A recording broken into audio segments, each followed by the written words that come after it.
Hello everyone, the drapes are in. I got some new chairs and I'm making some changes in the hearth room and kitchen nook. So stay tuned.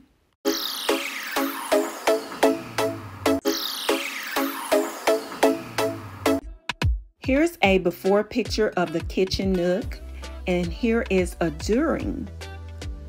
Please stay tuned for the final look.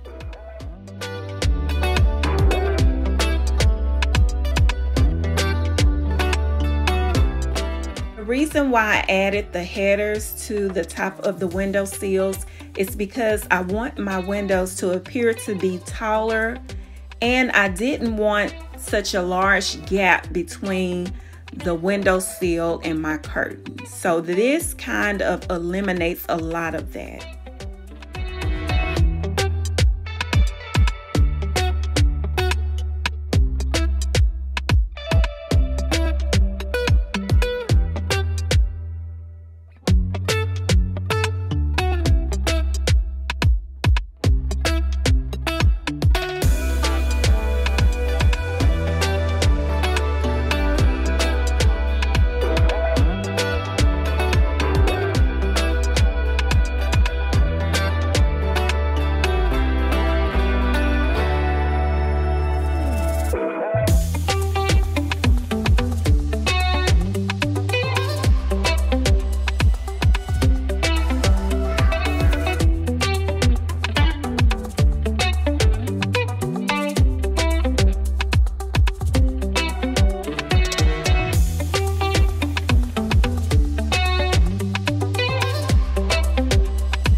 So let's briefly go over how I achieved these headers on top of the window casings.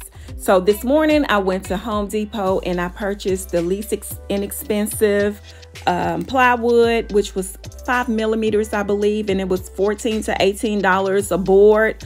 So they charged 25 cents a cut, so I had them cut the board down to 8.5 inches, as well as I had them also cut the width of my windows and door casings.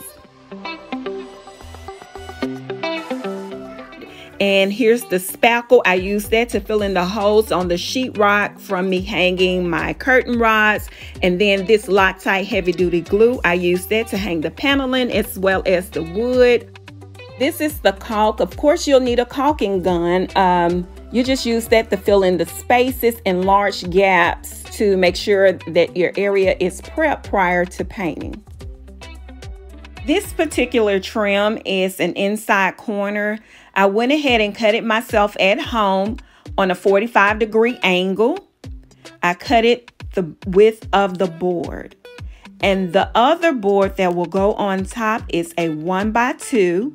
I cut it 1 inch past the top of the trim. So basically the trim extend out about 1/2 inch on each side. So your 1x2 needs to be 3 inches longer than your plywood. That way you'll have a 1 inch lip on each side.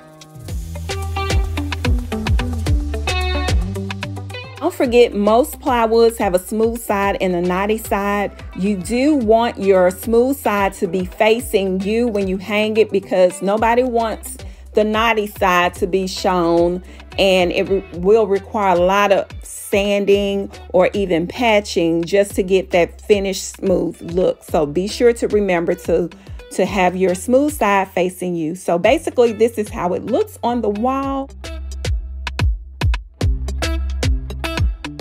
Here you see I'm doing the same thing in my living room and dining room. So y'all, these curtain rods are discontinued. So I did have 2 in my bedroom. I also had 1 that was in the guest room prior. And I don't like when the curtain rods have that seam in the center. So I extended the pole on each end. And I didn't want to get rid of the ones in the living room, dining room area yet because I want all of these to look the same, flowing through the house into the other areas. Now in the bedroom, they can be different. I'm okay with that. But what's seen, I want all of those to be the same and flow.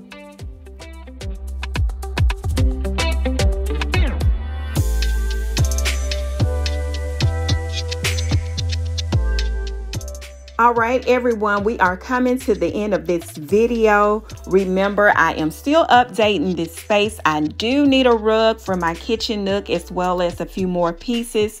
So thank you all for watching my videos. Thank you for subscribing to my channel. If you haven't already subscribed and you like these types of videos, please consider subscribing and turn your notification on so you'll be the first to know when I post videos. Thanks again for watching. Have a great day. And don't forget, be unique and be you.